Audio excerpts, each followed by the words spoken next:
Warning.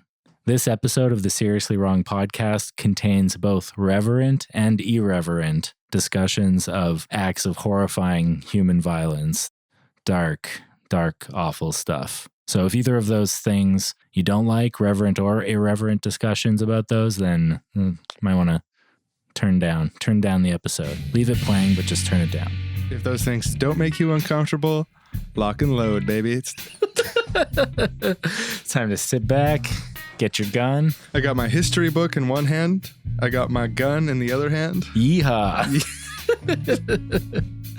But no, seriously, welcome to the show, everyone. My name is Aaron. And I'm Sean.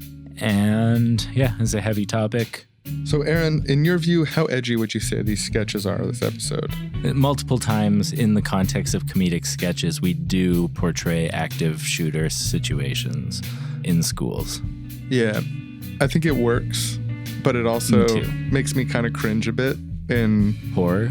Yeah, but I also feel like it's an essential part of the process of talking about things fully and coming to terms with them, is being able to not just be reverential. And yeah, just before we go to the theme song, I want to quickly lay down plant a flag and say that we are against school shootings. Yeah, like a lot. I think the whole episode will bear that out in everything we say, but it's worth explicitly stating right at the start, we think they're bad. Satire needs clarity of purpose, and yeah, that's where we're at.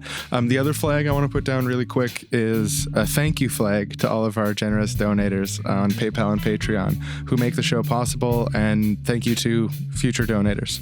No thank you to violent school shooters. That's wrong. So sit back, relax. Get your milk drink. What milk drink are you referring to? I don't know, like a comforting milk drink, just something warm and comforting. Get your comforting milk drink, folks, because this is Seriously Wrong. Welcome to the show. I am wrong. You are wrong. We are wrong. I am wrong.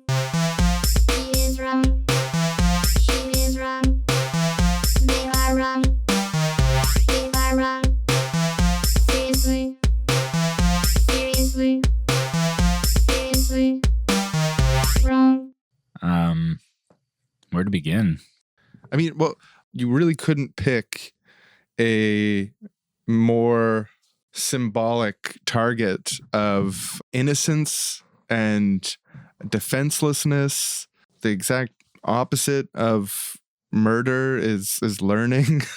Like it's like there's something really, really potent and symbolic and horrifying about people's choice to point guns at school children, particularly like young school children. It's also somewhere that like this social institution, like your kids spend so much time at school, like other than at home, that's where they spend the most time. It's just striking at something very basic in society, like the safety of children, the safety of the next generation. Very visceral. And to acknowledge it as real, I think, is traumatic. And I imagine it's also like extremely traumatic to experience either in person or just being near it, you know, like happening in your neighborhood and stuff like that. Yeah. But even like today reading, I was making a short list of like recent significant ones over the last 5-6 years. And I just found it like like I was writing them down and then I was just finding it like too heavy to like let them all pass through my pen and like listing this date, this many victims, this was the weapon, like this is the motivation. And it just like, yeah, like there's something potent about writing them down one after the other. It's forcing you to consider each one not individually, sort of as they happen, and it's like seeing them all piled up. Yeah, it's sort of like with the thing around Black Lives Matter of like say their name, and there's like the potency of actually saying the names of the people who are the victims of police brutality out loud. Like, because you read it over and over again, like people's names, but then actually saying them out loud, it just puts this humanity in it that's, because you get so desensitized, especially with it happening like twice or 3 times a year, every year. I mean, if you want to feel the severity of school shooting, I recommend it. Just find a list of school shootings and just write them down one by one. You don't even write down the victims' names. I imagine that'd be even worse. Yeah, I just even like imagining doing that is heavy. Did you ever have, when you were going to school, anything like maybe not at your school, but at schools nearby? Or did you ever feel this thing of unsafety in the schools touch your community? Not really. When I was a kid, I was aware of school shootings, but the same way I was aware of the Holocaust, you know, like it was just this sort of abstract outside. I'd mostly run into it in the context of like edgy jokes, not any serious deliberation. And we never did any like active shooter drills or anything at my school when I was young. Me neither. That would have been freaky as fuck, I think. I don't really remember when Columbine happened because it was such a big thing, but I would have been 12 at the time. So I would have been in 6th grade. But the one I really remember was a few years later. I was still in junior high. So it was probably like even the next year, the year after, there was a stabbing at a school in a town near to the city that I grew up in. And I remember that like really affecting people around us, like people just feeling like, because it was an even smaller town. Like the city I grew up in is Medicine Hat. It's relatively small, like 60,000 people. And this was an even smaller town with just like one high school and just like this real sense of like, oh shit, this can happen anywhere. You know, potentially we're not safe. No, yeah. And it's such a political, there's a lot of tragedies that are by default sort of depoliticized. And I feel like it's the opposite with school shootings, where it's been happening so regularly and so frequently that whenever one happens, everyone, they're like, okay, well, red team shirt goes on and it's time to get in the comment section and talk about this school shooting from these different... gun control is usually the... Yeah, you get the two factional sides of like we need gun control in America right now. This is the only country where this happens. There's all these loopholes or like weird ways that people are able to get guns. You hear the story, like the shooter expressed in public that he admires a school shooter and then 2 months later buys a gun just like randomly because it was super easy. Like, and you see stories like that. And so there's the one side's like, well, we need to do something about this. And then the other side, they've got defenses of like why gun control is impossible or why we shouldn't do gun control. And then also you'll have like the signaling game stack of like, here's the real issue with gun control. Or like everyone thinks blah, but the real thing about gun control is blah. And it's like this political intellectual exercise around this just horrific problem. But have we ever talked about something on the show and given it really like the time of day that is on the level of school shootings, the barbarism of it and just the inhumanity of it? And like, our show is pretty positive. We like to, we believe in humans. We believe in our capacity to. Yeah, I mean, like we've talked about genocide. We've talked about murder. We talk about awful things. But like, I don't think we've ever done an episode called genocide. Like, why does it happen? Like, but even like by numbers, obviously genocide's much worse. But this is just the inhumanity of it's really, really intense. It's like an exercise in the strength of your convictions to be, you know, like a humanist utopian and then look at school shootings in depth and like contemplate them. It's like well, yeah, I think it's like, but like if you do want to be a humanist and a utopia, it's something you have to contend with, that this shit happens. And something I want to say, I mean, about this recent school shooting is that these kids speaking about their experience and having some political advocacy in it, and the girl with the shaved head, and like watching that speech made me cry. Like, especially there's like this one part where she's saying like how much money. If the president wants to come up to me and tell me to my face that it was a terrible tragedy and how it should never have happened, I'm gonna happily ask him how much money he received from the National Rifle Association. It doesn't matter because I already know. $30 million! Screams the number of millions, and like her voice breaks and there's like this hatred and like just this experience in it that like she was there, and it's so real, like it's too real, and you want to explain it away or like not think about school shootings or other horrifying things in the world. But like, just, I don't know, a kid screaming about campaign finance law. Do you want to grab the canoe, go for a little ride down the river, maybe talk about what we'd do in an active shooter situation? Oh, awesome. Yeah, I'd be super into that. Here, let's drive out to the lake, Portage the canoe over to the water. Oh, it's pretty heavy, hey? Yeah. Not too heavy for us. Put it into the water with you. If you want to hop it, you want the front or the back? Yeah, I can sit in the back. I've got a pretty strong stroke. Oh, look at you. Strong stroke. Okay, Mr. Strong Stroke. You're in back. Thank you. Oh, this is calming. Yeah, it's pretty serene out here. So how would you single-handedly stop a school shooter? Well, I got a lot of different tactics floating through my head, but one that I think is a little bit different than what other people might try is that I would shut off all the lights in the school so that he's disoriented, confused. And then from the speaker system, if I could get my voice coming from different speakers in different directions, kind of confuse him looking in different places. Saw. Yeah. And use some effects on my voice, like echoes, or I could be like, ooh, I'm your dead mom that you're depressed about, and that's why you're trying to kill people. Just confuse him, get him disoriented. And if that doesn't work, go to the karate. Self-defensive karate as a last resort. Totally agree. Oh, look at the way the algae reflects on the top of the water there. It's a beautiful bluey green color. I love that. Oh, that is neat. I don't think I've ever seen something like that. Oh, we're turning port a little bit. Sorry, I was looking at the algae. I need to keep a little more in control back here. Yeah. How about you? What do you think you would do? I think that I would probably try to sneak up on him at first, unarmed, kind of like Batman. Figure out what his weak point is.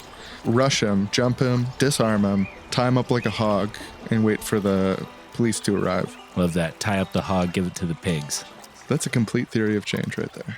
And if they want to give me credit, put me on the news or anything, I'd say, no, anonymous man stops school shooter. It's not about that. Oh, that's so humble of you. I like to live a modest life, as you know. Yeah. I like to do good, but I like to be out of the public eye with it. Oh, look, turtles. I was wondering, are turtles fish or are they animals? They live in the water. I don't know. No, turtles are definitely fish. Right. Yeah, no, that makes sense. Yeah. When we solve this problem, people are going to say, solution was born on that river. Amen to that. 2 men in a boat. 2 men in a boat. Let's just be quiet for a few minutes and watch the sunset. This is just too pretty. Love the way the gold reflects off the water. That is too pretty. Just like a world without gun violence that we started here today. Canoeing towards it. Really launched the canoe of society in the right direction today. Really portaged over tough times, portaged over strife and anger. And then we put the canoe down in the rivers of peace, harmony, and smooth sailing. We're also great at analogies. Yeah, if only good analogies could stop active shooters, then we wouldn't have to study up on martial arts. But considering we live in this universe, we do study up martial arts. Yeah, we do both. Because you got to live in reality.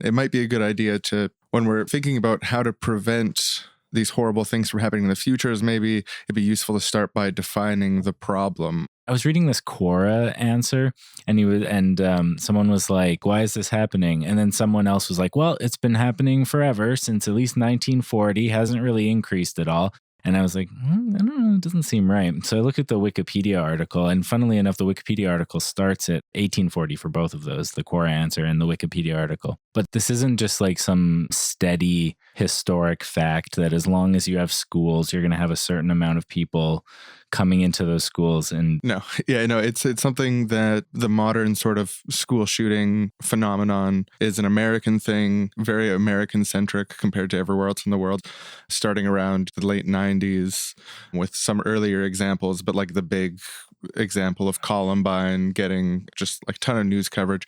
And you can see it in like the writings, and these school shooters, they write like manifestos and blog posts and stuff like that. And in their own words, they say, I'm inspired by these other people. Or like, here's an exact quote from one of the shooters. I don't need to say his name. I've noticed that so many people like him, school shooters, are all alone and unknown, yet when they spill a little blood, the whole world knows who they are.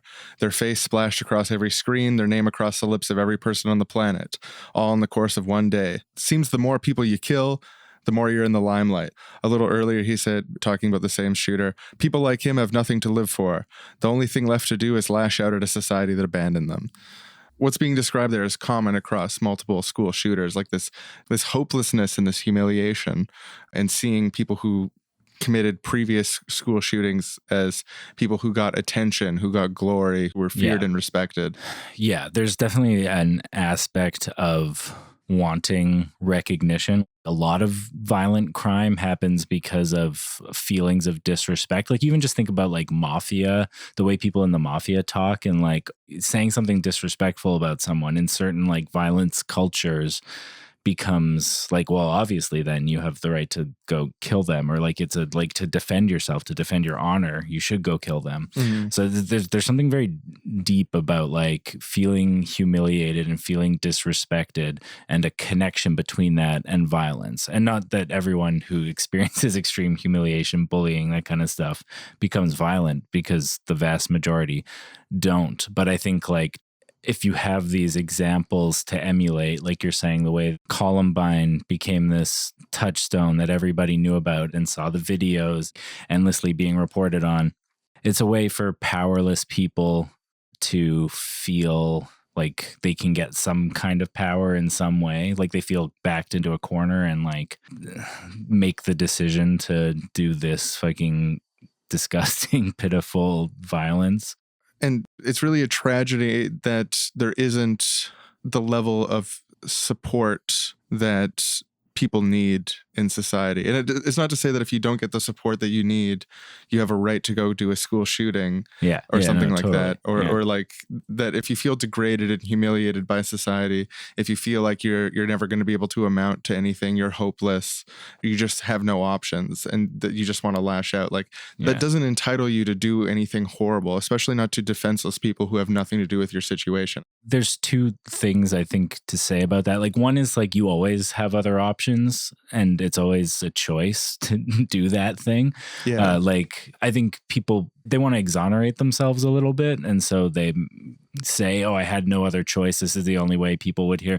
But like it is kind of a social failing, it is a kind of societal failing that everyone doesn't always know that there's other options, or like it's not so obvious that they can't ignore it and pretend that they have no other option. And this is why I think it's important to drill down on how this isn't just like people are always going to do this and there's nothing we can ever do about it. Like it's a disempowering narrative, and it's not true. And I think part of that has to be making sure that there's always some degree of opportunity in front of people, you know, like we can criticize the ideology of it, like the anti-hero kind of like revenge delusions of grandeur. Yeah, exactly what I was about to say. Like we can criticize that because it is stupid. And I think people who act on it have shown a great moral and intellectual failing. But like at the same time, like what kind of society, what sort of context are they in where that seems more appealing than the opportunities that are in front of them? This is something you said on like a really old episode, and it's always stuck with me. The phrase, people need a way to feel esteemed and useful. Esteemed and useful. It's just, it's so important. I got that from Fogvinya's website. I can't remember who wrote it. It comes up in so many different contexts, but that's the thing. Like if you have no way to feel esteemed and useful, then maybe like the notoriousness of like, it's kind of esteem in a sense to like be a murdering jerkwad with delusions of grandeur. To be fair, no one ever says time to have delusions of grandeur. No, they say things like, I am about to die like Jesus Christ in order to inspire the weak and defenseless, or my wrath will be godlike. I will deliver a blow to my enemies so catastrophic it will redefine the very essence of human nature. So sure you will, buddy. Yeah. Good luck. I was just checking out human nature, and you didn't make a dent, you pathetic sack of crap. And then it's such a balancing fine line, because you know, like one of the things here is like, and how to talk about it's like, we're like calling them pathetic. But I don't think it's pathetic to be someone who's thought about violence, who's thought about revenge, who's felt slighted and left out by society. I think people in that position often will have legitimate grievances about their sort of place in society and and the way other people treat them. I think that when you take those feelings and bring them in this ultimately nihilistic direction and direct violence against people who are defenseless, I think that's beyond cowardly. It's reprehensible. It's pathetic. I've got a lot of negative words for someone who follows through on that idea. Having a feeling that you feel slighted and that you want to strike back somehow, I think it's a common human feeling. It's not like, it doesn't mean you're a monster because you have violent fantasies. Like so many people have violent fantasies or violent thoughts or violent intrusive thoughts. Like it just comes up from that reptile brain of ours. There's people who have actually went through like to the point of almost doing a school shooting and being caught, served time in jail or got therapy or whatever, and are now just in society. Like they have kids, they're having a productive life. I mean, they're obviously ashamed of it and stuff, but they're full human beings with dignity. And I think like if you're a person who, it's such an act of debasement, of like debasing yourself forever. To like, soil your own name like that? Yeah. You aren't just like saying, I've been treated unfairly. If you were just really against unfair treatment, your reaction isn't going to be to go shoot innocent people. That's not the reaction of someone who's consistently against unfairness. Like you've at that point you've decided like the world is fundamentally wrong and bad and unfair, and I'm going to destroy as much of it as I possibly can. Like that's the common thread you see. Like I was watching some of these videos, I was reading some of these journal entries. They have decided, fuck everything sucks. They've internalized that so truly. Like if everything really does suck, and if everything really is as bad as like the most pessimistic narratives of the world are, then like why not try to destroy it? That's the logic train. It's just fundamentally destructive and ironically makes the world more like their vision of how terrible it is rather than doing anything to make it better. You're not even going to get a gravesite in the future. You're going to be remembered for how awful you were for a while, but like you're not going to get Hitler level notoriety. Yeah, like enthusiasts might see your name on a list of shitty people from history, but it's not going to be big text. I mean, like if there's 3 other school shootings that same year and you were like, second place. No, totally. I mean, it's true. And like, it's kind of I'm not trying to encourage you to kill more people. I'm just saying like, there's better ways to be recognized in society. Yeah. I mean, like if your goal is to be the next Columbine shooters, like you're just not. The market's flooded right you're now. Like the best you're going to be able to do is to be like the 29th copycat in the like 20 years since this has happened. Like, okay. Yeah, it really got your name up in lights there. Hey. It's I'd like to think today that we inspired someone to not take a school shooting, but instead get involved in a long-term political plan to commit like a political genocide. Right. Yeah. To really be remembered. Hopefully. Well, at least that takes some skill. Like, let's funnel all these people into that and just hope that by the time they try to make it happen, like, I feel like far fewer of them would be successful, obviously. Oh, yeah, no. So, like, it is actually, I think it's not even a terrible thing to funnel them that direction. And if you're mad at society, you want to be remembered, fucking wrestle a bear. Wrestle a fucking cougar or something. Put a, like, even if you don't succeed, you die a hero. Or like you die like a very interesting person and someone who didn't hurt anyone. And you can release the manifesto too. Can you imagine the manifesto of like everyone who wronged him and stuff? And then he just like that's such a wrestled the bear to death. I'm going to take your words a lot more seriously if you wrestled a bear rather than shot up a school, because at least you had the like peace of mind to say, okay, what's a way I can do this without hurting anybody else? It's almost like people who set themselves on fire in the street. So like, I don't know. Yeah, that's another option. Like there's the Hitler option. There's the finding a path out and enduring and building a life for yourself after high school. There's that option. And there's also the wrestle an alligator option. Jump into the bullpen. I like this wrestling animals to death thing. Utopian solutions. I like strongly, that's our utopian solution to the school shooting epidemic. Today's episode of the Seriously Wrong podcast is brought to you by a brand new PA system meant to stop school shooters in their tracks. It's a simple add-on to your PA system that's going to share political opinions and, frankly, barbed witticisms. And, well, let's just show you for yourself. We've got 2 settings. We've got the carrot. You haven't shot anybody yet. You don't have to do this. You have so much potential and so much of a life ahead of you. If you just put that gun down right now, we can get you the help you need, and you can save yourself and save everyone else in the school right now. I believe in you, and I think you want that. I know that you're hurting, and it's not fair. You're right. Just put the gun down. We don't need to hurt anyone else. We can put the gun down. We can get our life back. Let's do it. Just put the gun down. And we also have the other setting, which we like to call the stick.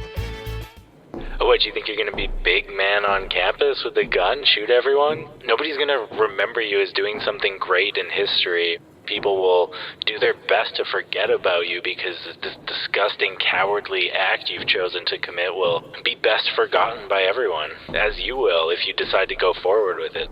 You don't deserve a gravesite. Police are on the way right now. Turn the gun on yourself.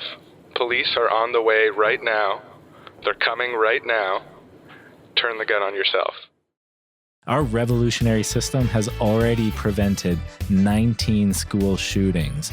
And with your help getting this installed at your school for the low, low price of $300, we can stop school shootings all across America.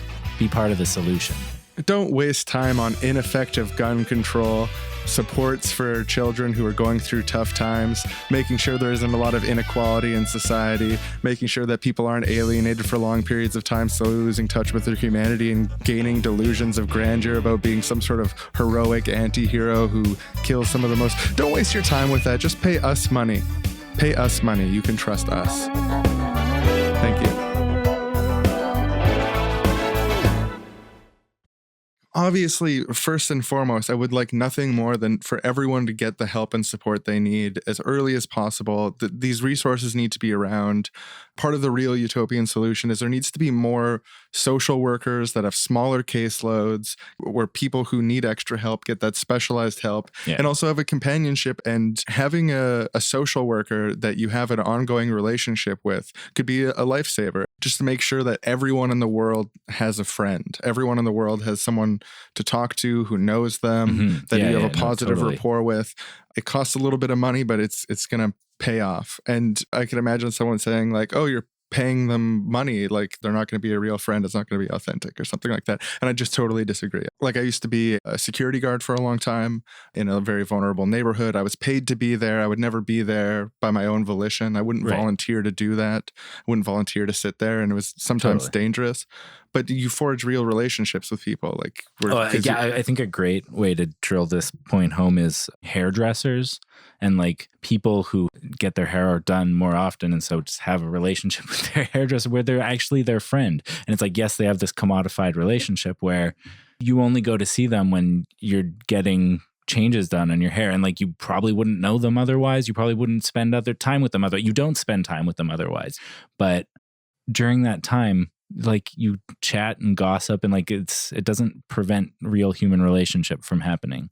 I think that's a great point, because like we had a little bit of that. Like, we had a guidance counselor at my school, but I didn't get talked to. Like, nobody knew what was going on with me. Like, when I was a kid, nobody was asking or interested because I wasn't exhibiting problematic behaviors. Yeah, no, that's interesting to think about how much more was going on inside my head than I've shared with the adults and caregivers. Yeah. Nothing bad, but it was a secret. There was a lot of room for my internal thoughts to be horrible. Well, yeah, just like they would have never known. My point is, like, nobody was checking in with how I was doing.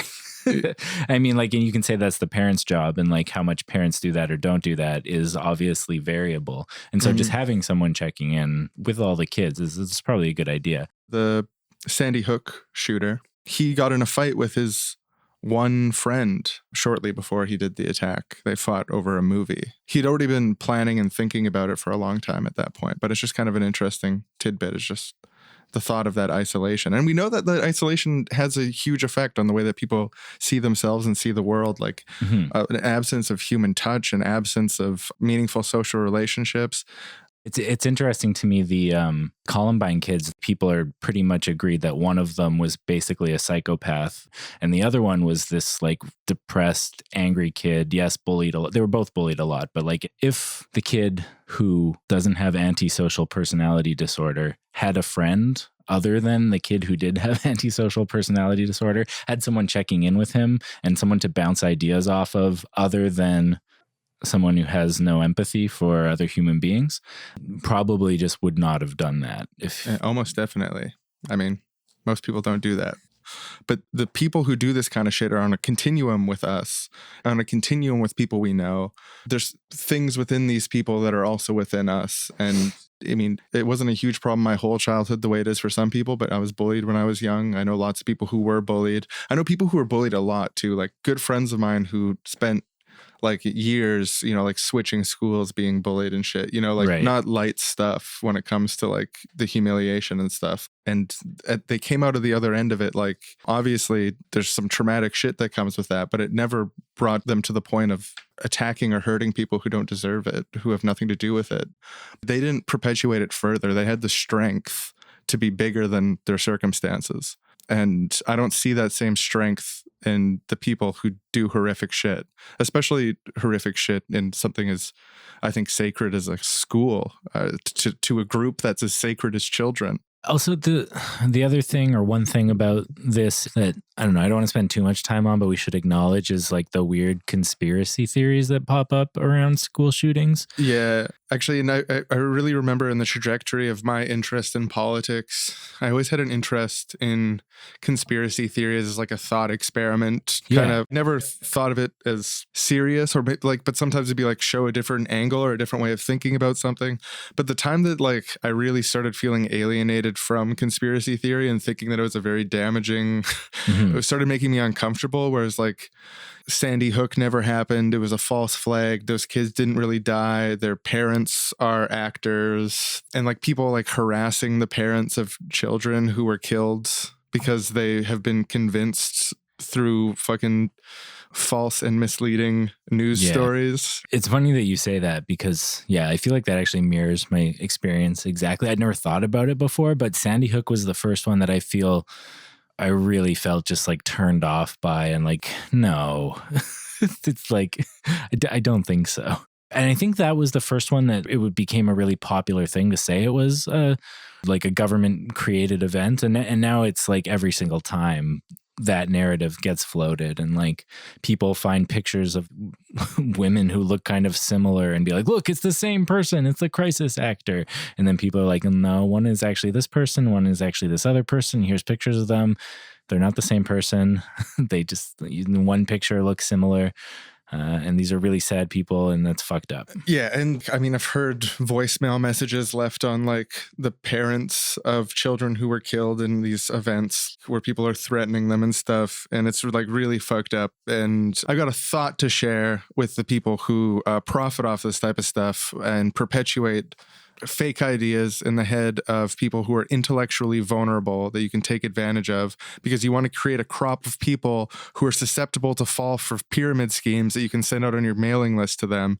Your business model is taking vulnerable people, making them stupider and more gullible so you can sell them into fucking pyramid schemes, supplements that don't work, fucking whatever. Like, you're scum. You're fucking scum. That's what I have to say about people who perpetuate this kind of fucking nonsense to people who don't have the critical thinking capacity to notice that they're being taken advantage of. I think it's pretty fucking gross. It is. And it's a profit thing. God. Like, it's a profit thing. Right, like, right. Alex Jones makes millions of dollars every year. And even if he does believe what he says to a certain degree, it's still really, really scummy stuff. Like, the whole enterprise is really scummy. And I'm embarrassed that I ever thought that it was harmless. We're at war. We're at war with the National Rifle Association. We're at war with corrupt politicians who don't put our children's lives first. We're at war with the assumption that school violence is somehow inevitable. And we're at war with the trans-dimensional demons that control every aspect of our political and world affairs. My name is Felix Bowens, and I am your spooky conductor. Welcome to the Narrative Wars, because there's a war on for your story. All right now, folks, here at the top of the hour, got lots of brand news for you, but before we get into that, a quick word from our friends over at Tactical Bath Bombs. Now, when you're exposing the secrets of the Illuminati, the world power structure, police, military, and everyone who wants to stop you from having your freedom, it can get you real angry, get you real worked up. Now, anger can be an incitement to action, but it can also be something that works against us, and that's why I use tactical bath bombs. Now, these are calming bath bombs. When you think about those sick monsters and they turning their blind eye to our children being killed in schools, you're getting so mad, it's time to put it on a bath. Take a little relaxing time, little Felix time. Come back down to earth. Now it's a common bath. It's tactical. And if you order it today, it's 20% off. And we will throw in a dual purpose, military grade, rubber ducky, all purpose use. And now this is the same rubber ducky that we send to our boys over in Afghanistan, in Iraq, and in command posts around the world, making sure that social justice and world peace is ensured. Okay, now, folks, I got a lot to tell you about a school shooting thing. It's getting out of control. Now, we've been covering this for weeks, but we've just reached a new level, received some new documents. We're actually finding out they're covering up school shootings. There's more school shootings happening than they're reporting on, and they're too cowardly to take the guns away, although they should take the guns away. They got to be patriots. People want the guns taken away. Too cowardly to do it. Too in bed with the National Rifle Association. Now, inequality is the driver of this. I'll tell you this right now. People need opportunities to thrive. People need opportunities to thrive in this country. We need more teachers at a higher salary, better benefits for them in smaller class sizes. We need more support workers to make sure that children have the support they need. They don't have to resort to violence. We need school meals. Now, I'm not saying that being hungry is the cause of all this nonsense, but I'm saying it certainly doesn't help. It certainly doesn't help. And now I think if we had a little bit more self-directed learning in these schools, maybe these kids would find something they're passionate about. We could try out different school models. Now, this rigid school system, it was first invented as a way of regimenting children, putting them in rigid social roles, teaching them to repeat things rather than to think critically. Now, we need to encourage children to become their greatest and best version of themselves, make school a well-funded and welcoming environment. This is an investment on the future, folks. Now, here in the studio today, we got a very special guest, Dr. Thomas Bromwell. Now, he has been studying this issue for years. I'm eager to crack open his new book. Now, his book is called Spooky Times, The History of the NRA. Thank you so much for being on the show. Oh, thank you for having me. And just before we start, can I say I bought a lavender tactical bath bomb, and this has helped me through a lot. It's calming. Including my divorce. No, I find that extremely common myself. Just love the lavender. Anyway, so yeah, I did some digging. A lot of deep sources, deep state, deep information, just deep stuff. And what I've uncovered is, yes, the NRA is behind all the school shootings. Absolutely. Up and down. Now, this is out in the public. Now, what is the ultimate motive of the NRA? What do they get out of this? First, I just want to say to all your listeners, so that they really understand this point, that people don't kill people, okay? People possessed by spooky ghosts and ghouls kill people. It's a very important distinction because people don't want to see anyone else die. It's always a case of possession. Absolutely. Now, this is out in the documents. You look at this, it's public record. Been saying it for years. Sorry, go on. But what a lot of the public doesn't know is that the reason the NRA supports school shootings is because they are in bed with the spooky ghosts and ghouls who, of course, love shootings. What happens when someone dies? Makes a new ghost. You heard it here first, folks. Now, that is spooky ghosts and ghouls. At the bottom of this, in bed with the NRA. Got a very special guest today. He's written a new book.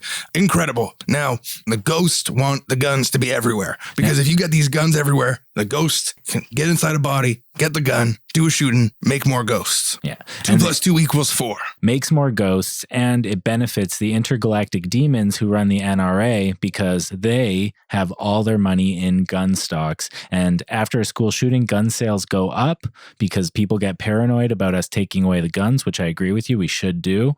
So they make more money, and the ghosts get more ghosts. It's win-win for those two monsters, but it's lose-lose for everyone else. This is a deal with the devil. Now, this is ghosts and the NRA, you heard it here first, working in tandem to kill school children. Now, after the break, we're going to have more to say with Thomas Bromwell. But next, a word from our sponsors. Today's episode of Felix Bones Narrative Wars is brought to you by Sean and Aaron of the Seriously Wrong podcast and their generous patrons. Thank you so much for giving to the show, boys. True patriots, and God bless. There's a couple places where the political response to this tends to go, and one of them is violence in media, violence in video games and violence in movies. It is true that there is a very high amount of violence in media that's consumed from a pretty young age. Yeah. I mean, in my life and the lives of people around me. Most video games are based around violence, at least to some extent. If it's not the main thing, it's one of the main things. Like there's exceptions, obviously, like Sim Tower, which is a game I used to play. One of the lesser known Sims. sim derivatives. There was no violence in that. The most violent people got was when their little icons turned red because they were waiting for the elevator for too long, and that meant you had to build more elevators. Mm-hmm. You know, that reminds me of the video game that we need to fundraise to make one of these days, which is Orphanage Simulator. Yeah. Yeah, no, so someone who was making this point about violence in video games, violence in TV and movies was like, why aren't they producing orphanage simulators? This is a conspiratorially minded person who was alleging that the violence in video games is a conspiracy to coerce people into being more violent, and the evidence for this is that we make Grand Theft Auto and we don't make Sim Orphanage. Yeah, and this person is also a biblical flat earther, but I think just focusing on his point about Sim Orphanage, which I actually do agree with him on. Yeah. That, like, always try to find those common ground. I love the idea of Sim Orphanage. And I'm committed to following through on it someday. If we get all that Patreon money, we've pledged to do some public opinion polling. We're definitely going to, I can't say definitely we'll make Sim Orphanage, but that's something we're going to look into, like how much it would cost. Because we just pledged to produce a committee to look into the possibility of creating Sim Orphanage. The idea of having a game where the goal is to the different kids have different personalities and they're growing up, and there's these pitfalls that they might fall into, and your goal is to turn them into an awesome member of society who just has so much to contribute and makes positive changes in the world. That's how you win the game, is by getting the most of those kind of kids out of your orphanage at the end. I don't know. That just I don't play video games very often. I think I might play that one. You need to get the most of the kids, but you also need not just need to make sure your own orphanage is good, is you also need to lobby local governments to improve orphanage policies overall, because it comes out over the course of the game that neighboring orphanages aren't as good as you and they pose a risk to your orphanage. So you need to set up defense systems for when orphans from other orphanages come in with AR-15s trying to kill all of the kids because they're nihilists. So the violence in video games thing, to me, I have so many thoughts on this and they're somewhat conflicting, but I don't I think parts of different narratives are all true to different extents. So a few of the things that I think are true about violence in video games is that it's getting gorier, and it's getting there's definitely a trend towards more from Mario or Duck Hunt, really old video games where you shot a gun at a screen and killed ducks. There's that level of violence. There's jumping on Goombas level of violence. And then there's Grand Theft Auto level of violence where, you can assault people with weapons or for fun. It's not even you're killing someone on the other side of a war. It's you're assaulting people with weapons for fun. And if you look at the oldest Doom game, which was seen as very violent at the time, versus the new Doom game, which I've been playing recently, and it's a great game. You're cracking skulls in it and stuff. You're grabbing two halves of a demon's skull and ripping it in half right in front of the camera. It's pretty badass and cool. But it is true that it's more violent. Yeah. So there's a trend of increasing violence, and I'm even willing to say maybe that has a what's the word? Desensitizing people to violence. I'm willing to admit there's probably something to that. But also, I don't think violence in video games is purely causative. I think that it's a reflection of, we said before, everyone has violent fantasies, and people take pleasure in violence. Pretty much everyone takes pleasure in some kind of violence. Yeah, and I want to almost say that I don't have violent fantasies because I don't tend to. You said, everyone has violent fantasies, but then even it's I really don't tend to have violent fantasies, but I can think of a few specific times when I had just fuck you, I like to punch you. I've seen women with babies and thought about how I'm bigger than they are. I'm stronger than they are. If I wanted to, I could push her down and steal that baby. I've had that thought. Like, there are like the image of me doing that. I don't know what I would do with the baby. I don't particularly want someone else's baby for any reason, but I could, and I know that I could. Yeah, I don't know. I guess it's just like illustrative from my own life. People have violent fantasies. I think that most people do. I think like everyone I've talked to about it has said that they do. There's a few exceptions. And then even then it's like people saying like, I really don't usually think about that. Yeah. But then it's the kind of thought that like I don't take seriously. Like your head is like this mass of all different kinds of thoughts all the time. And like part of what you actually think about things is which thoughts you choose to entertain. There's also just like, I was watching ContraPoints' video on violence, and a phrase she used that really summed it up for me that I loved was a sort of amoral kinetic rapture in like the aesthetic beauty of violence, of like punching, slashing, tearing, shooting. When we were talking about this before the show, you mentioned that there's a kind of fighting that's almost like dancing. And like there's a similar kind of pleasure to watching like a well choreographed fight scene. It's like watching a dance, or like martial arts are like that also. But also just like the raw visceral of like blowing things up, like explosions. There's a kind of pleasure to that, setting things on fire. Did you ever set things on fire as a kid? Yeah, a bit. Yeah, I did. I used to just burn books. Like my parents had so many fucking books. We would grab like a romance novel or some shit my mom had just to like watch the fire, just like see something be destroyed. The thing I remember doing is like taking crappy action figures, ones that weren't gifts or anything, that were like McDonald's toys or whatever, or just like really old ones that won't be noticed that they're gone, taking them to at this like really big backyard in the place I used to live when I was like 10, 11-ish, and like wrap the plastic toy in toilet paper, which was super flammable and would keep burning enough to like melt the plastic and burn it. And then when it was done burning, it would have this like mixed texture from it just really damaged the toys badly. And clearly I took some pleasure in it because I did it a lot. Or like, have you ever fired a gun? Yes, I have. Yeah. It's fun, right? Yeah, like, it is. And what kind of gun did you fire? I'm not sure. It was some sort of handgun. And I was like drunk at the time. Oh, what, were you at a shooting range or just no, I wasn't. Yeah, the only time I fired a handgun. Backcountry. Oh God, backcountry gunfire. I want to do that. It sounds fun. Like the only time I've ever shot a gun was at a shooting range. So it was a very controlled environment. They give you instructions beforehand, which is probably for the best. Like giving everyone safety instructions. I would definitely recommend that version. And I'm also hesitant to admit that I did that a bit because I think it is, do as I say, not as I do. It's See, but my immediate reaction was like, oh shit, that was cool. I want to do that. Yeah. My grandpa had a pellet gun in his garage, and I spent a lot of time at my grandpa's house. Like we used to go there after school, my cousin and I, because they were home and our parents weren't home. So when we were in elementary school, we went to our grandparents' house, and he would use it to shoot magpies.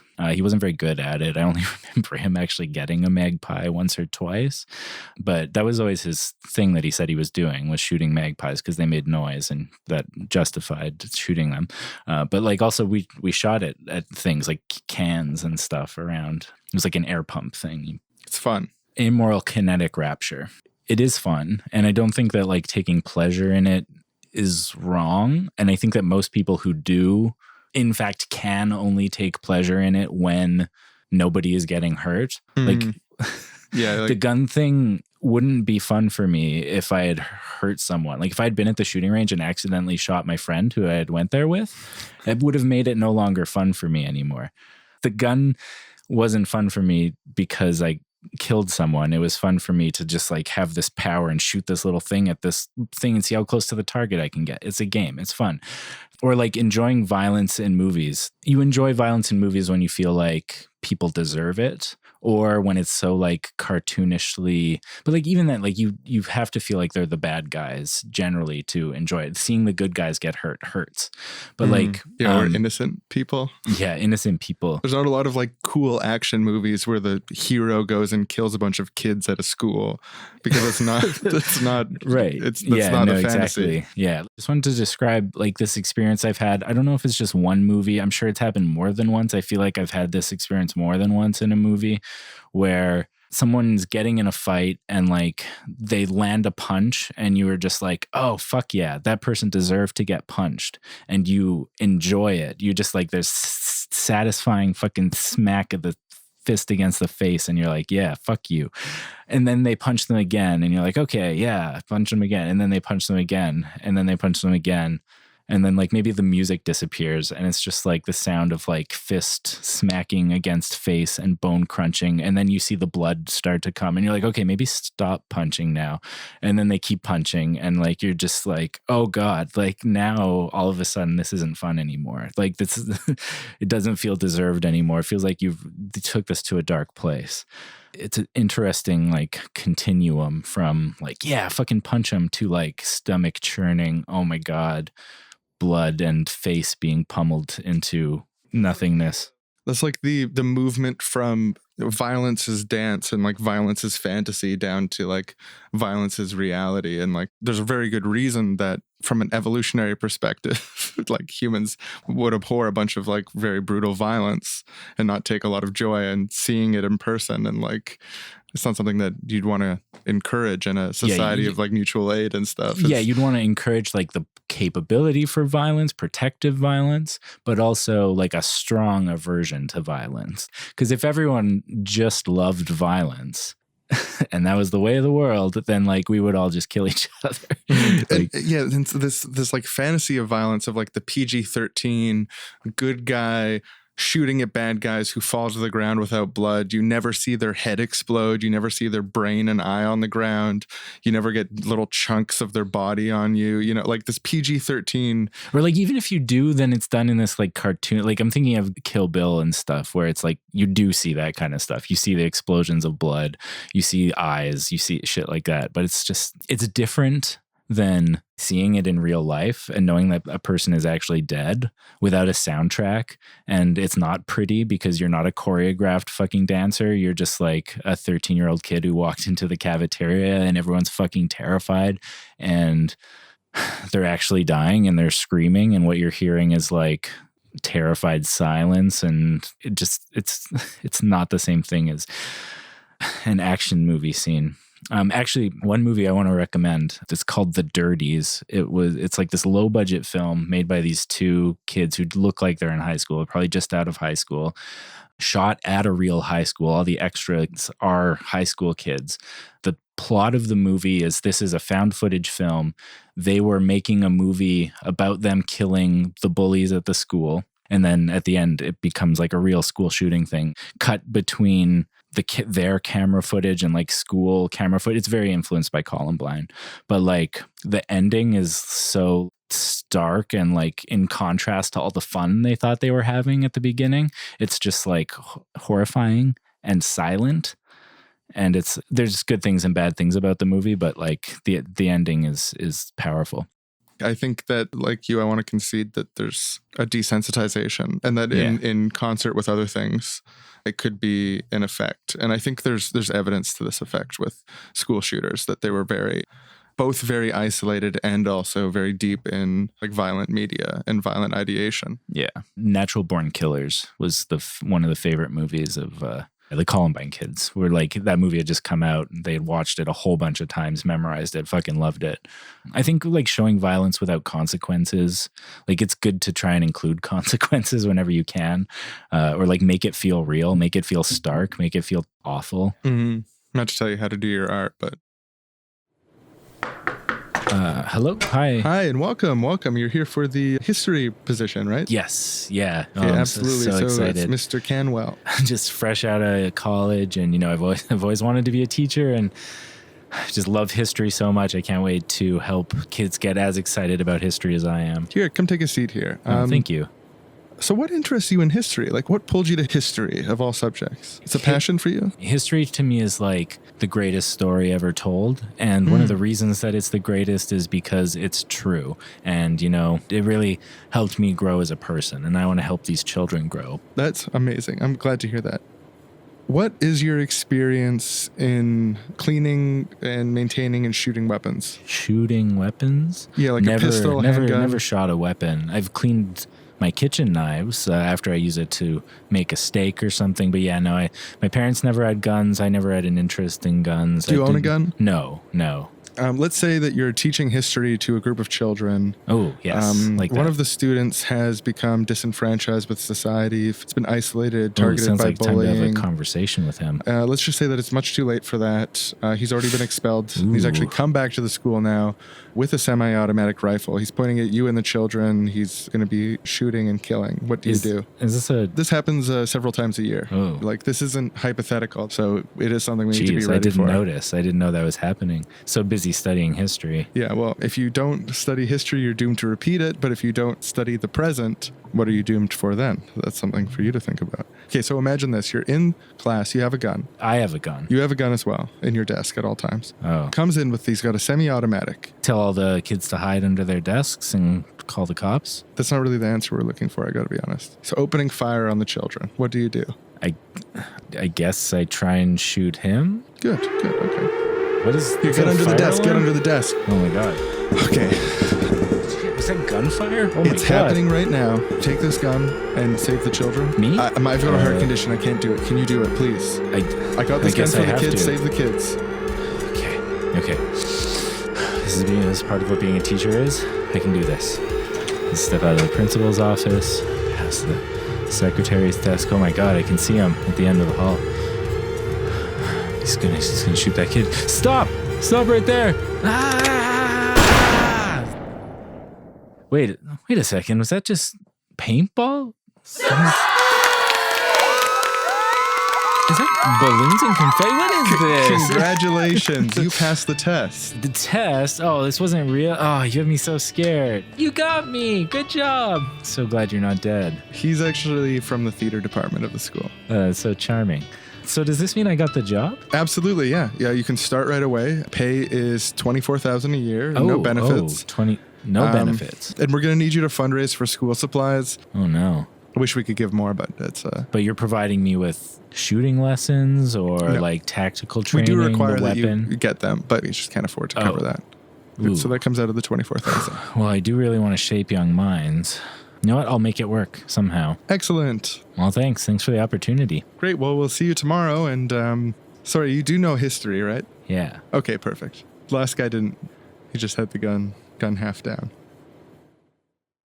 I think a lot of the time when people are talking about like the right to bear arms in the United States and talking against gun control, often their motivation is closer to finding guns fun and liking guns and having an interest in guns. Oh yeah, definitely. Than a lot of the sort of stated arguments. Like you have the Tea Party defending against tyrannical governments, and then you have the communist or anarchist insurrection. Yeah. Fanciful stuff. But it is fun to have guns. I'll give you that. And I mean, right. Yeah. Well, like it would be a more honest political argument than political revolution. I guess like the other one is you need a good guy with a gun to stop a bad guy with a gun. Like we need to put guns in teachers' hands, like have a gun in every teacher drawer, or have police at schools with guns. More good guys with guns is the answer, not any kind of gun control. But like, I don't know, when a 17-year-old kid, when the fucking Columbine kids go to a store and buy a whole bunch of guns, like it just shouldn't be allowed. Like, I'm sorry. Yeah, it's always framed in terms of this like binary between total laissez-faire. Anyone can buy guns all the time. All the loopholes should be allowed. You should be able to order them online. You should be able to order any gun you want of any size and blah, blah, blah. Like it goes on and on and on. Or the alternative is that the government searches your house for guns and arrests you. Having a gun makes you go to jail. Yeah. And only police get guns. This has been annoying me recently. I'm not a big gun control guy. It's never been my like key issue. Here in Canada, we've got pretty restrictive gun laws, and I'm pretty happy with that. We have pretty restrictive gun laws, but like also the person I went to the shooting range with, my friend, like he wanted to buy a handgun. And so he jumped through the hoops that they make you jump through, and he was able to buy a gun. Like he had to learn a whole bunch of things about what the rules are and what the things are, but like was able to do it. But he wasn't able to just be like a 17-year-old kid walk into a store and buy a bunch of guns. Like there's lots of space between those two areas. And like another talking point of like anti-gun control people that really bothers me is they're like, oh, guns are no more dangerous than cars are. Cars are a murder weapon, like a gun. Or at least potentially could be. And we're seeing them used that way more and more in these fucking driving cars into fucking crowds of people shit going on. If they can't get a gun, they'll just drive a car into people. But like you actually have to take a training course on how to fucking operate a car. And like there's certain other restrictions. Like it's easier in a lot of places in the United States to get a gun than it is to drive a car. And not just because cars are more expensive, but because you need a driver's license. And one sensible gun control regulation, I think, would be making it more like cars, where you have to learn how to safely operate the dangerous thing in order to own and operate the dangerous thing. A car is very different than a gun in a lot of ways. One of the ways is that cars serve an everyday purpose that is not served by anything else. Guns serve the purpose of, I think, a reasonable use. Protecting yourself. What else you can use to protect yourself every day? Keep yourself safe. It's interesting because if you look at the statistics around self-defense and firearms, they're not that reassuring. I've got in my notes here, in between 2000 and 2013, out of the active shooting incidents identified by the FBI, there was 160 of them. There was only one time where an active shooting incident was stopped by an armed civilian out of 160. And you could argue like, oh, there should have been more guns there this whole time. But in the US, there's already a lot of guns there. Like the guns are around, you know? Yeah. And there's like, with this most recent thing in Florida, there was like an armed guy there. He didn't go and stop the shooter. There's like tons of examples of this. And also just the whole idea of like, if guns aren't available, they'll just go to something else. I really think that's not true. Like there's a lot of evidence to show that legal regimes affect people's behavior. Yeah, I mean, like they point to things like, oh, look at this incident where 17 people were killed with a knife. And like, look, it's possible. But like, it's not as easy. It's just not. It's not as easy to kill 10 people with a knife as it is to kill 10 people with an AR-15. So fewer people are going to follow through and be able to do it because it's harder. This is just an easy logic. If you make something way more difficult, people are going to do it less often and be less successful in their attempts at doing it. There was a study commissioned by the National Gun Victims Action Council to put participants with various levels of training through realistic self-defense scenarios. So 77 people isn't that much. Sure. But as a preliminary starting point anyways, in the 3 self-defense scenarios, in one of the scenarios, there was no real threat. Like part of the scenario was the risk of a threat, but there wasn't a threat. Over 1 out of 5 participants shot someone who wasn't a threat in that context. In the other scenarios, almost everyone who engaged with the shooter in some way was sooner shot by the shooter than they shot them. And I guess like 9% of the people involved shot bystanders instead of the actual person. Right. So, and this is like a scale of different skill levels, and it's a group of 77 people, but it's not very encouraging. And I mean, if you look at the record of actual existing active shooter scenarios, the stats aren't very good as far as like the stopping other people. Although, I mean, I do get the fantasy of like, oh, like this person's good with guns and they can stop it. And like, yeah, and there's some choice anecdotes. Like whenever someone with a gun does stop a bad person with a gun, and like it happens every once in a while, if you follow conservative media at all, like every single one of those gets reported and like celebrated.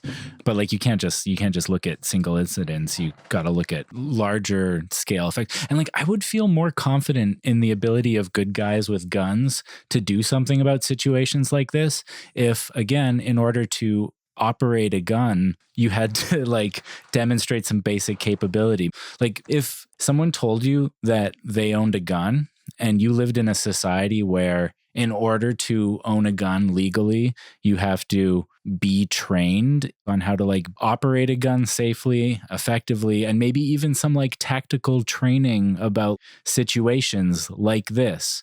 It would inspire a lot more confidence in gun owners to make situations better if it was much more restrictive who could become a gun owner by their actual ability to do something good in a situation like this.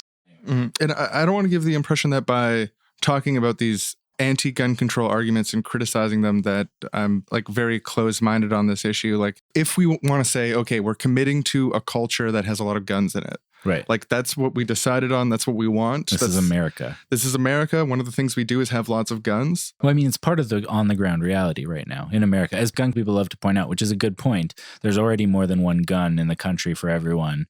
So, like, what you definitely need in that in any case is, like, more training for people in general. Like, even if you have young people well-trained on operating firearms, if that's the culture you want to have, I just acknowledging that's the culture and then working within that to minimize horrific mass shootings is an admirable goal. Or you could say maybe this isn't the culture we want to have. Yeah, I also, like, I don't want to sound like a rabidly anti-gun person. And, like, I think I already don't sound like a rabid anti-gun person because I just spent time talking about how much I think guns are fun and fond memories of shooting guns as a child.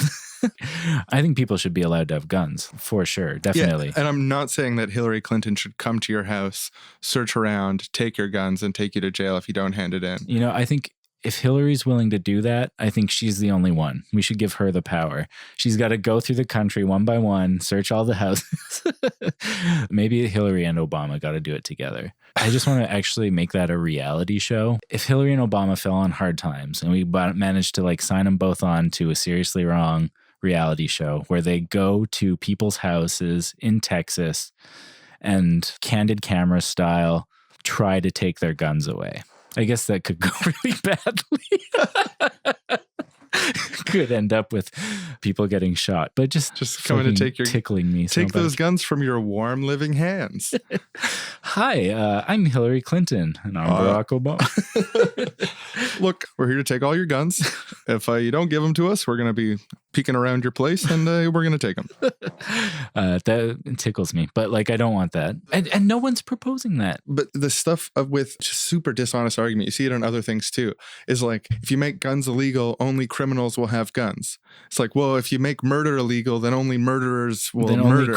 Only criminals will commit murder. And it's like, well, it's a trait. It's a tautology. Yeah, and the argument from the gun control people, and, you know, I don't 100% agree with every gun control thing that I hear all the time, and sometimes they make ridiculous arguments too, but their argument, which needs to be responded to, honestly, which is, if you have gun control, there'll be less guns around in the future. The rate of increase of guns will stop. Mm-hmm. The people who will have guns will be better suited to use them. People who are risked to society will be denied easy opportunities to get them, and they're the highest risk cases. Yeah. Like, these are the arguments that they're actually making. Like, getting into specifics, if there had been higher gun control in Colorado in the late 90s, those two teenagers would not have been allowed to buy guns at a store and then use them to shoot a whole bunch of people. Columbine couldn't have been what it had been without the easy availability of guns. Like, you can say, oh, they can get them illegally and stuff. Those two white teenagers in Colorado don't know arms dealers, like illegal arms dealers. They got the guns at a store because it was legal. The guy who just bought the gun at this Florida thing, like I said, he passed the background check and was able to buy a gun. There were reasons why maybe he shouldn't have been able to pass a background check. The FBI was looking at him for comments on YouTube. I think it was like, I want to be a school shooter. I can't remember the exact comment, but something like close to that effect. He also, his mother had died recently. He was living with another family, just had trauma in his life. Like, he probably, if there were more hoops, wouldn't have had the competency to jump through all the hoops. And that would have been a good thing, because then he wouldn't have had an AR-15 and wouldn't have been able to kill all those people. And I mean, you can say maybe we should ban all AR-15s. I don't even think that. Like, maybe some people, if they want to have fun with semi-automatic rifles, sure, but it should be really hard to get one. Yeah, and there shouldn't be any fucking open carry bullshit. Like, you got a fucking huge ass semi-auto rifle on your back and you're like parading it around with your militiamen.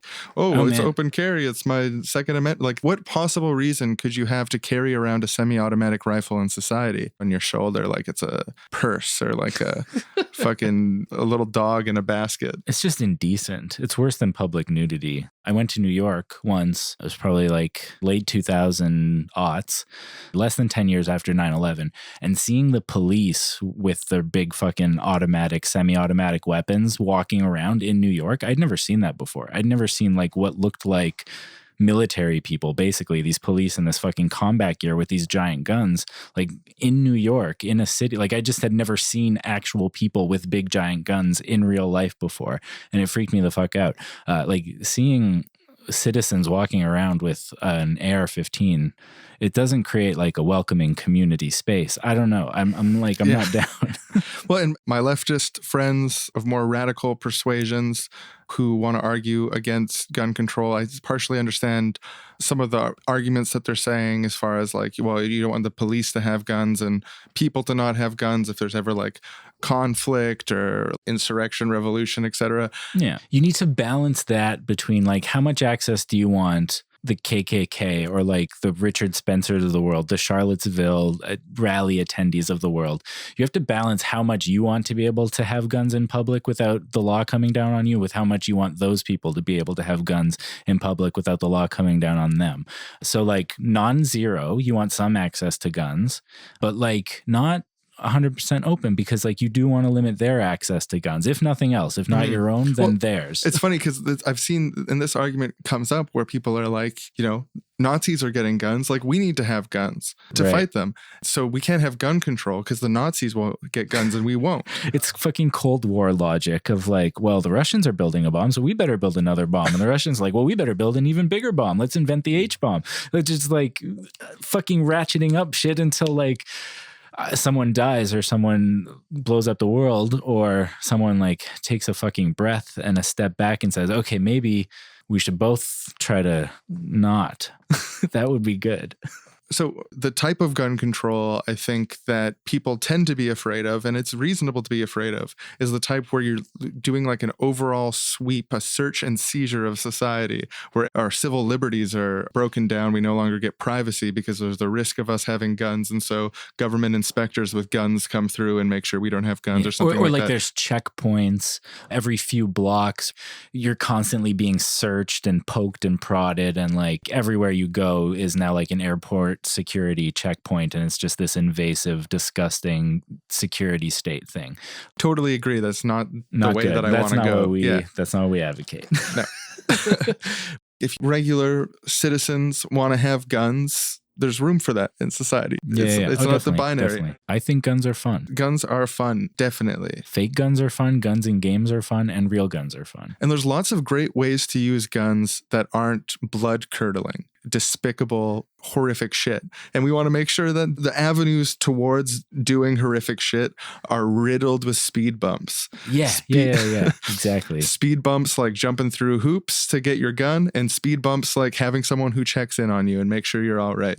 Yeah. Speed bumps like hope in the world because of like the inequality in society, the injustice of society, the alienation, people being left behind by it. Fucking alienation of capitalism. Like it's a trite thing to say, but like it's a real thing. It's like isolation and atomization and modern individualist societies, like whatever benefits it has having an individualist ideology or identity. And I think it has a lot. It also has these kinds of drawbacks where people are alienated from the product of their labor, are alienated from others in their society. There's a lot of ways that alienated from their families. Yeah. There's a lot of ways that alienation creeps into modern society. And that's a huge reason why people resort to this kind of treachery. And also, we need to end public subsidies to gun manufacturers. For just example, Stern Ruger and Co. got $9.4 million in subsidies to open a plant in North Carolina. This was like in the last 5 years. Beretta got $2.4 million to move from Maryland to Tennessee. In 2010, following a mass shooting, Massachusetts gave $6 million in tax breaks to Smith & Wesson. Kentucky has given $6.1 million in subsidies since 1998 to Smith & Wesson as well. That's still a thing, hey? It's still a thing. Actually, in some cases, it goes up after shootings. Yeah. Well, like gun stocks go up after shootings because there's always the take away your gun scare. Gun sales go up after shooting. Mass shootings always good for gun business. So there's like a profit incentive there to sell guns to... Like, not that any particular clerk would be making this conscious calculation, but like, it's better for the clerk of a gun store to sell the gun to someone who's going to do a school shooting for his business. He might get a few more sales out of that. Like as a purely rational in the marketplace actor, it's a good idea for there to be these mass killings in our current climate where there's constantly this gun control debate going on. This kid seems like he's really unstable. If I give it to him, then paranoiacs on the internet will say that he did it as a false flag to try to take everyone's guns away or restrict the sale of guns. All the paranoiacs, also unstable, will come to my business to buy now to make sure they have for the future. And then I'll have more money in my retirement and I'll be able to like actually live a decent life after I close this gun store when I turn 65. I can put razor wire fence around it and have a gun with me because the world I'm leaving behind is going to be quite horrible. So yeah, that's thanks for listening, everyone. Thanks for listening. If you want that Sim Orphanage game or if you want bonus content, check out our Patreon. We super appreciate everyone who gives us money on there. If you don't like Patreon, you can also subscribe by PayPal. You'll get the same bonus content and features. And actually, we get a slightly better return on PayPal, just to lay it all on the table. So if you want an RSS feed of all the bonus episodes, go with Patreon, because I haven't worked out how to do that with PayPal yet. We ask for $6 a month, but we've had a couple new subscribers who have said, "Know what? I'm going to give a terrific 20, or I'm going to give." We had a 30. It's hard to think of a alliteration for 30. Yeah, thrilling 30. Yeah, a thrilling 30. It was thrilling, actually. When we get patrons like that, you know, our heart skips a beat. It allows us to jump closer to our goals to build a more beautiful society all the faster. Yeah, and I mean, if you've been listening for a while and if you've noticed the production quality of the shows increasing, I can tell you that's a direct result of me now getting paid to edit the shows and feeling more justified in spending more time doing it. It wouldn't sound as good as it does if I wasn't getting paid to edit the show. And we said this before, I want to recognize also that not everyone has the same amount of income. If for whatever reason you're not able to donate, we totally understand, but you still want to get access to bonus content, feel free to shoot us an email and join our volunteer team. We'll give you some stuff to do that won't be too hard, and we'll give you episodes in exchange for it. Yeah. Thanks for listening, everybody. We love you.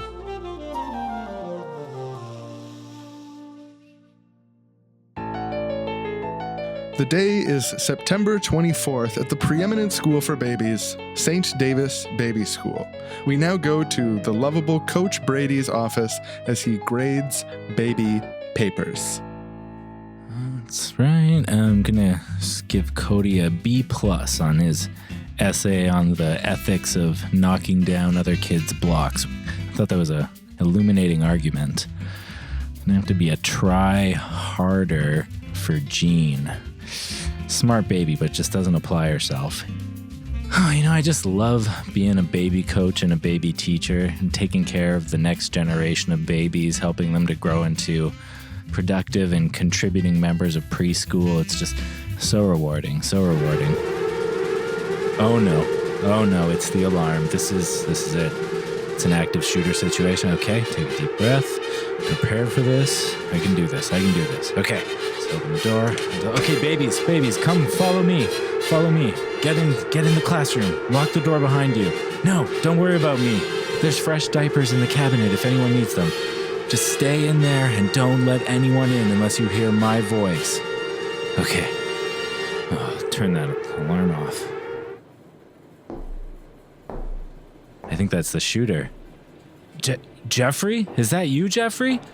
Oh my God, and it's little Samantha. Jeffrey, put down the gun. I know you were made fun of when you were here as a baby, but you don't have to do this. Samantha didn't do anything to you. She's innocent. No, Jeffrey, no. Ah, there. Oh my God, Samantha, are you okay? Oh, it's okay now. It's okay. Yeah, that's all right. Suck your thumb. It's all over now. They killed him. Why, Jeffrey? Why did you do it? You didn't have to do it. You're such a smart baby.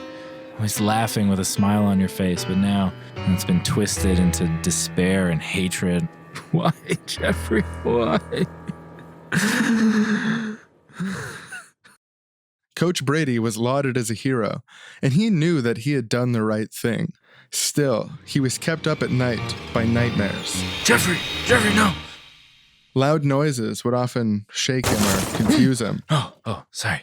Yeah, no, I'm fine. I just need a drink of water. Coach Brady knew that he had saved those babies. But it takes something from you to take a life. It takes something from you to take a life. Dr. Winston? Mm-hmm. I know it's been over a decade, but I just was in the Costco parking lot yesterday and I heard a car backfire and it was just like I was in that hallway again and it's like, am I ever going to get over this? Well, Coach Brady, we'll be increasing your dose. If it keeps up, we can look at other options like the implants that we discussed that stop the thoughts at the source. Yeah. Yeah, it's like, even though I know I did the right thing, I just can't stop seeing his head blown to pieces. Well, you know what they say, even if you're a hero stopping someone who's a villain, it's still traumatizing to murder a human being. Yeah, people do say that a lot. Well, I just want to thank you for being my doctor.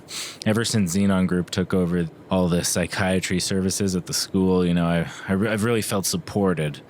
It's been a rough decade for me, but having someone to turn to, I just thank you. Thank you. Absolutely. It's no problem. And we're happy to privatize schools. We're happy to privatize any industry.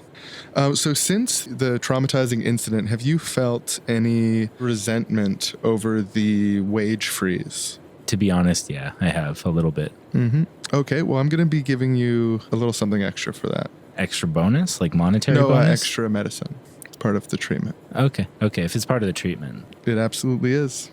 I just want to be well. We just want you to be well, too. And we want you to feel good about your wages. Yeah, feeling good, better than feeling bad, gotta say. Coach Brady got the help he needed in time and was supported till he retired by Xenon Group, LLC. The end. And so we'll just pop the tape out. Pop that out, and you can hand that here. I'll just put it back in its sleeve. Thank you. Yeah, no problem. So that is our pitch to privatize the schools. As you can see, active shooter situations disabled, the trauma that inevitably arises when even a hero shoots a villain dealt with long-term therapy. Absolutely. It's an airtight solution, solves all of the school shooting problems for the low price of selling everything to Xenon Group. If you've received this tape in the mail, it means that you're a high priority privatization for Xenon Group, and it's encouraged that you write us back right away at P.O. Box 72121 234. If you send a check in your first letter, you get an extra 15% off on your privatization deal. Just saying. It's a great deal. You're not going to get it anywhere else. So thanks for watching our tape. And as we always say at Xenon Group, even if you're a hero killing a villain, it's still traumatizing to kill a human being. I am wrong. You are wrong. We are wrong. I am wrong. He is wrong. She is wrong. They are wrong. We are wrong. Seriously.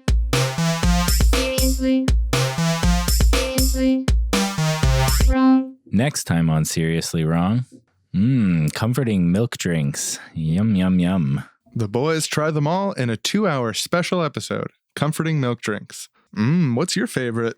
I love chocolate banana frenzy, but something about cinnamon ocean burst just really hits the spot. I think my favorite comforting milk drink is probably triple vanilla. Yeah, great choice. People crap on vanilla, like, oh, it's boring, but I think it's a great flavor. And sometimes double vanilla is just not enough. Yeah, I hear that. I'm trying to get comfort here from this milk drink.